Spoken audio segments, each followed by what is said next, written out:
Talking sports with Maurice. With Maurice. Covering the league from the west to the east. All the game that he's kicking. Clutch time he ain't missing. Lost again, but you dissing. Zip your lips, just listen. 3rd and 1, we attacking. No time for play action. Reggie White when I slap him. Bosa Bear, go sack him. Jamar Chase, take him deep. Colin Cap, take a knee. Justin Tucker, give me 3. Tyreek Hill, too much speed. Pat Mahomes, who can stop me? Butterfinger, why you drop me? Houston Texans. And before we begin, go ahead and slap that bell, subscribe to my channel so you don't miss any upcoming content. Go ahead. All right. What's up, sports fans? Welcome to Talking Sports, your one-stop shop for NFL football. I am your host, Maurice, and tonight in the Farm Den, we will be diving deep into the biggest headlines, jaw-dropping performances, and all the major headlines around the NFL from Week 8. I'm locked and loaded and ready to put on the show. Let's go ahead and dive into our game of the week.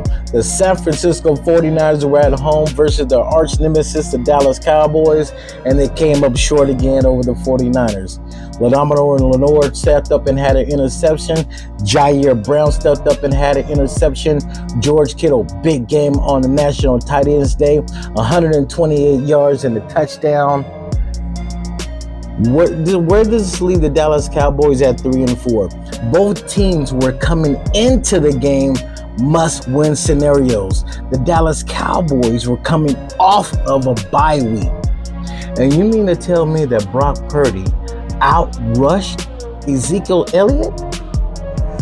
56 yards for Purdy, 34 yards for Ezekiel Elliott. The game looked like it was a no-doubter in the second half. But I don't know what the hell happened to the 49ers defense. How in the hell you lose CeeDee Lamb? 2 big touchdown catches for CeeDee Lamb kept the Dallas Cowboys in it and also cost me a fantasy matchup against my brother-in-law. That's just awful. Didn't like it at all. But the 49er defense held off the Dallas Cowboys comeback, winning 30-24. And this game it shouldn't have been this close, to be frank and honest. The 49ers were holding it down. Nick Bosa was putting pressure on Dakota Prescott all night long. The run defense for the Dallas Cowboys did not show up. They gave up over 200 yards rushing, and I loved every yard of it. Now that the Dallas Cowboys are 3-4, look, there's a reason why I said the Dallas Cowboys are not going to the playoffs, and you seen why on Sunday night. 49ers, they're even up their season at 4-4, heading into the bye week. Christian McCaffrey is on his way. Dre Greenlaw is on his way back.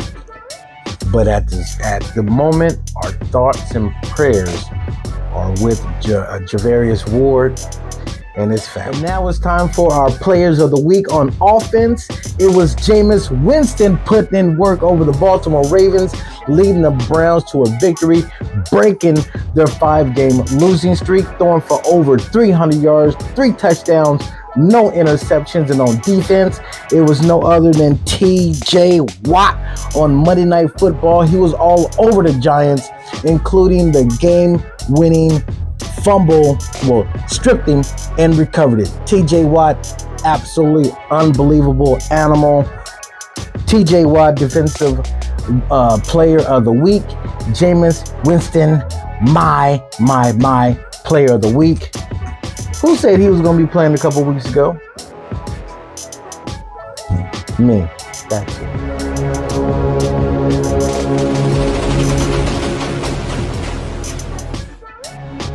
And now it's time for our top 3 plays of the week. Coming in at number 3, it was Khalif Raymond. Had a 90-yard punt return. The Detroit Lions put a spanking on a disappointing Tennessee Titans. They hung up 52 points on their ass. Damn, Detroit Lions are looking like they want to represent the NFC in February. I'm just saying, you talking about clicking on all cylinders, beware of the Detroit Lions. And coming in at number 2, it was TJ Watt, icing the game on Monday night for the Pittsburgh Steelers. What a sensational play. Like I said it before and I say it again, TJ Watt was unstoppable all over the Giants on Monday night. Coming in at number 1, it was the Chocolate City Miracle, Jayden Daniels with a Hail Mary with no time on the clock. He ran around for over 12 seconds, launched an unbelievable pass, leading his team to victory. Happy Halloween, y'all. Happy Halloween. Make sure you go out trick-or-treating. If you see some kids with some bags, go ahead and snatch them up. Yes, I believe in robbing kids for their candy. Absolutely. They don't need all that damn candy anyway. Hot takes and headlines is this segment, and I got to start off with Anthony Richardson. I'm watching this because, I'm very intrigued. Anthony Richardson, CJ Stroud, we got two brothers going at it, all that hoopla. I was ready for it. I was intrigued. And what the hell did we see? Well, I'm looking at the play, right? Anthony Richardson, he been doing some scrambling around. That's all good. You would think, right? Because that's all he done is, throw the ball, scramble. It's all good. And it looked like he may have tweaked his ankle. So I'm thinking, like, shit, he may got hurt again. Uh-oh. Come to find out he got tired. Now, hold on. This is something that you may want to communicate with the coaching staff.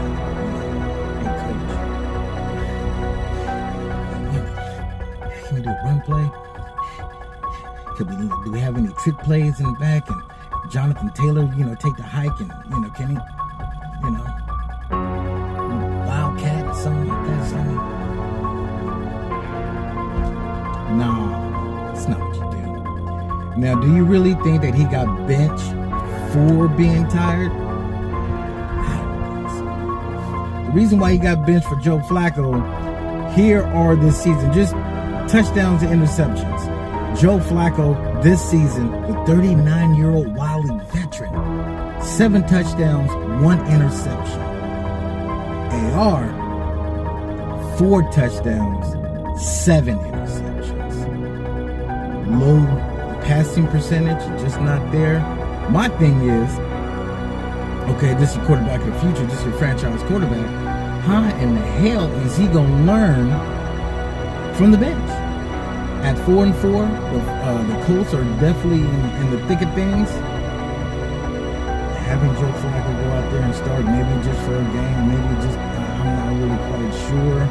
But the long-term answer should be AR. I'm not quite sure. He's going to learn being on the bench. Now, this SOB definitely should be on the bench because he single-handedly lost the game for his team. And I'm talking about old Daniel Jones. Yes, the pressure was on, but he did not make any good decisions at all. There was definitely some key drops. Me and my cousin Crocker, who was sitting up there, he had an Eli Manning jersey on. I'm like, that's how you should have came up for Sunday. But he was draped in blue, and I was like, are you done with Daniel Jones? Are you done?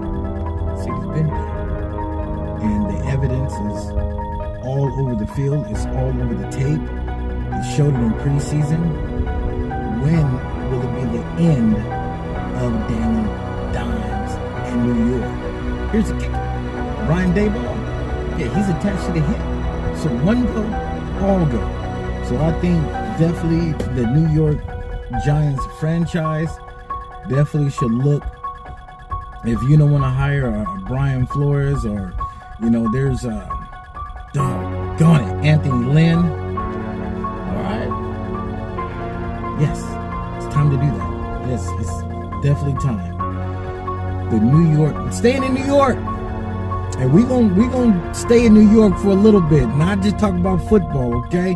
We gonna talk about what the hell happened last night. But the Jets, Jets got the FORK in them. They're done. Take them out the oven. They're done. And they're just what it is. losing 5 games in a row, bringing in Davante Adams, Haason Reddick. He got signed finally, but it's too little, too late. It's a wrap on the Jets this season. Davante Adams not a factor. The season is over for Aaron Rodgers' Jets. What the hell you fired a coach for? Because you got a piss poor performance coming from your field goal kicker. They brought in some more. So what? Done for. Done. And the upset of the week came in Dog Pound. Now, I'm not just pushing Jameis Winston on everyone. But here's his post-game comments. There's a white boy from Detroit that I really admire named Eminem. He said, you only get one shot. Do not miss your chance to blow. This opportunity lasts once in a lifetime. And I know I got to quote, Eminem, he from Detroit, he right up the road, but man, I'm just grateful. I'm grateful that the Lord provided me with this opportunity. I'm grateful for my teammates, my coaches, and these amazing fans. Now, not only was I thinking Jameis Winston should really be fighting for a starting job in the NFL, they had him down there third on the depth chart. All right? And look at here. Yes, he threw for 30 interceptions in one single season. Yes! But a lot of quarterbacks has been playing like hot dog water and got starting opportunities, right? Jameis Winston can absolutely right now be starting in Las Vegas. All right, if you want to sit down anybody, sit down Trevor Lawrence, gave all that damn money to Jameis Winston. When the Dolphins were doing their thing, it's too late to try to pry Jameis Winston now, but I'm like, there's places for Jameis Winston to be a starting quarterback in the NFL. Give him. And how in the hell did the Ravens defense, where have the Ravens defense been? You're leaning on Lamar Jackson. You're leaning on Derrick Henry. When I was looking at this schedule right here, like, week 8 schedule, I'm like, okay, cool. Yeah, I picked the Ravens. The Ravens should win. Even though it's like Browns versus Browns, but that's a different story for a different time. And I was like, okay, after this game, I'm going to be preaching about Detroit Lions and the Baltimore Ravens. Yeah. Well, look, of course it's bang bang all day, every day, and don't get that twitted. Just don't do that. But if any team, we got to look at it like football talk, right? Detroit Lions is monsters right now. They're hitting on, said before, they hit on all cylinders. Great coaching staff, leadership, exuding onto the field. But some franchises just cannot do that. Sometimes the head coach is in the way. Nick Sirianni, he was pissing me off. The Eagles seem to be leveling out. But how in the hell did the Ravens defense give up 300 yards passing to Jameis Winston? How? And Lamar Jackson, he tried to bring him back, but there was some key drops. They fell absolutely short. Said I was going to stay in New York. Ice Cube, he opened up in when he's playing in Dodgers, right? In LA. Ice Cube started off, bow down. When you come to my town, bow down. I remember the debut video on Rap City. What the hell, man? It just boom, popped on. Hell yeah. I had the damn CD. I had the CD. Go to the Bronx. Here come Fat Joe. Just didn't really amp up anything or anybody, right? It's not like it was a West Coast anthem that Ice Cube did, right? Bow down. When you come to my town, bow down. When the West was bound, bow down. When I come to your town, Congratulations to the Los Angeles Dodgers for winning the World Series twice in 4 years. Get that whole pandemic champions. Leave it alone. Let it go. Let it go. Let it go. Congratulations. 'Cause what we didn't want, doggone Yankees World Series. Yeah. I'm already going through enough with my A's being damn near homeless. We got to play in Sacramento.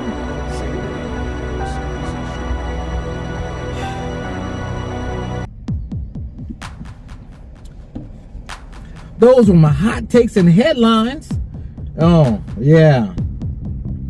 Injury update. You know, Jordan Mason goes down for the 49ers. He didn't finish the game. Stephon Diggs is done for the season, torn ACL. And this is why his brother Diggs was pretty much pissed off. You know, Dallas Cowboys defense, yeah, they had a piss poor performance. He was irritated about that, irritated about the questions, but also you got to understand, you know, his brother was probably on his mind. Anyway, he came out, apologized, Trayvon Diggs. So salute to Trayvon Diggs. I think he had the right to be pissed off. A lot on his mind, a lot on his mind. Now looking ahead, we got a plethora of slobber knockers rolled out in week 9. Let's not waste any time. Let's dive right in it. And it starts tonight on Halloween.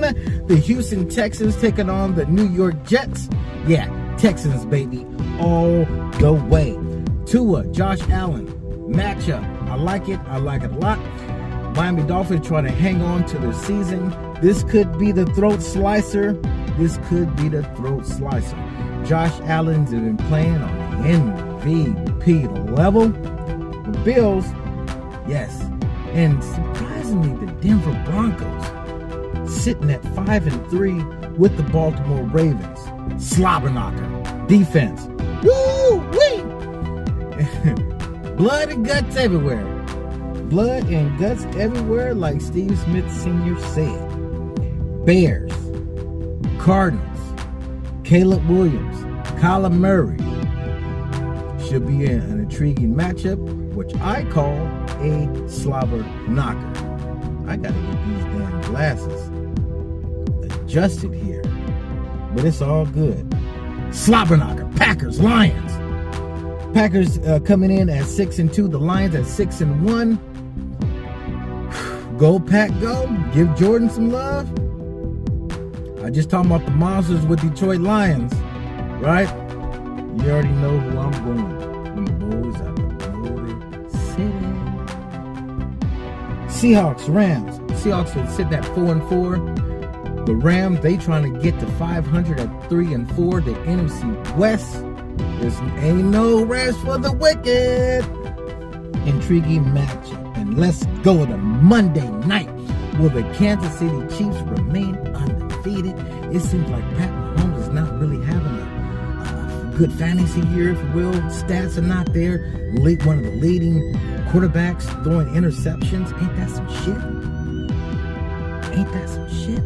The Buccaneers, they're injured, they're banged up, but they keep fighting behind Baker, Moxie, Mayfield. This is a Super Bowl rematch from a few years ago where the Kansas City Chiefs stay undefeated. Monday Night Slobber Knocker. Thank you so much for tuning in. Don't forget to hit that bell, subscribe to my channel so you don't miss any of this kind of content. Any. I got some special things brewing over the next couple of weeks.